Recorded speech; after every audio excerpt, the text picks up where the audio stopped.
So I wanted to take a quick look at the Zebra R-301 rollerball pen. It's a really popular Zebra pen that's been around for a long time. It's known for its stainless steel body, but also is used as a cartridge refill. That makes it kind of a quirky pen in the price range, which by the way is about $5 to $7 depending on how you buy it. Take a quick look at the pen itself. It's got that brushed stainless steel body, a chrome plated or nickel plated, whatever it is, steel clip, and then all the rest of the parts are hard plastic. So we got the end here, the end piece, and the grip itself. It says R-301 right there. You're getting some glare obviously, but you can see it. It's a 0.7 millimeter pen. It comes in blue and black. So it's really kind of a standard Office Max Staples type pen that you'd find kicking around some offices, although it's a little bit more expensive than your typical office pen. Remove the cap.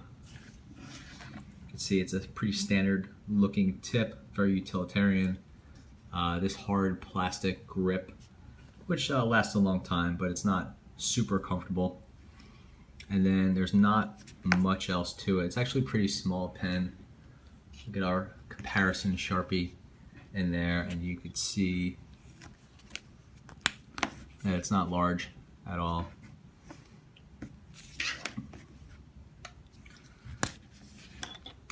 So the pen is really known, at least as Zebra defines it, as a fountain pen alternative.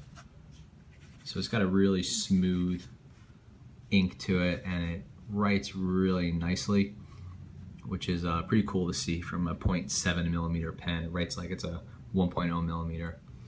I think some of that has to do with the ink and the sort of open cartridge design,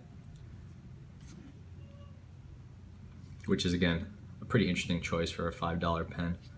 When you buy it for, again, $5 to $7, a little bit more if you buy the 2-pack, you get one of these pen bodies and then 2 cartridges. There's no cartridge inside of it, so if you don't read the fine print, you might be thinking you're getting more ink than you are. So just FYI there. Again, this is a really smooth writer, and that's kind of the best part about the pen. You don't really need to put any pressure down, which is a nice feature for a rollerball. Kind of the main reason to go with that. The pen works really well on a rougher paper, so that's what I would recommend it for. But it's definitely a good all-around pen, and I haven't found that it smears very much, so useful for lefties. Got a little smearing there, and this is a little bit glossier of a paper, but really not that bad. Just to open it up, this piece screws apart. And actually, if you could see this, if you look closely, you could see that there's sort of unfinished pieces from the injection molding. This is not a fancy pen. It's like a solid utilitarian pen that you don't have to feel that bad about losing. And there's the cartridge, there's the body, there's the stainless steel. I won't remove this because the ink will start to leak out. It'll be a big mess.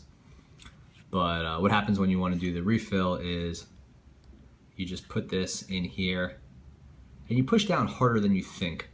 I know sometimes you just put it in lightly and you think the action is going to happen by tightening that down. And that's definitely not the case. You really need to get that cartridge and push it in harder than you think, and then you'll feel it. You'll know.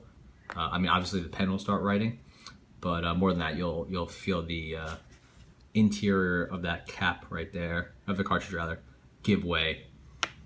Then you can just tighten it down, and there's really nothing to worry about because I'll shake it around and you can see it's a really solid fit.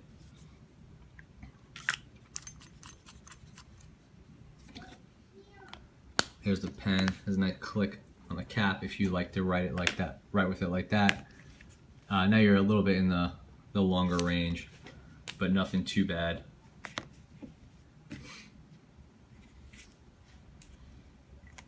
But yeah, for a $6 or $7 pen, I really like the Zebra R-301. It's not too fancy, but it's a pleasure to write with. It is really smooth, so if you're doing a lot of writing You don't have to apply a lot of pressure. I think that's probably one of the best qualities about it. On the aesthetic side, I think it's fine. I think it's, like I said, a little bit utilitarian and actually kind of old school looking. Pen has a sort of 80s vibe to me, so you could take away some points because of that. But overall, it's a nice pen to have around and one I would recommend.